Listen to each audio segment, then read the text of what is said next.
नमस्कार मित्रांनो, या क्षणाची सर्वात मोठी बातमी महाराष्ट्राचा एक्झिट पोल समोर आला आहे। तर काय आहे एक्झिट पोल आपण जाणून घेऊयात। TV9 चा सर्वात मोठा ओपिनियन पोल समोर आला आहे।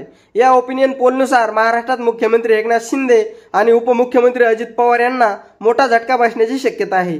विशेष म्हणजे अजित पवार यांच्या गटाचं खातं देखील उघडणार नाही अशी ओपिनियनची आकडेवारी सांगत आहे। महाराष्ट्रात अजित पवार गट भुईसपाट होणार तर एकनाथ शिंदे यांना या निवडणुकीत जबर फटका बसण्याची शक्यता आहे। पोलच्या आकडेवारीनुसार एकनाथ शिंदे यांच्या शिवसेना पक्षाची केवळ 3 जागा आगामी लोकसभा निवडणुकीत निवडून येण्याची शक्यता आहे।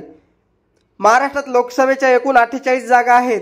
TV9च्या ओपिनियन पोलनुसार भाजपला लोकसभा निवडणुकीत सर्वाधिक 25 जागांवर यश मिळण्याची शक्यता आहे।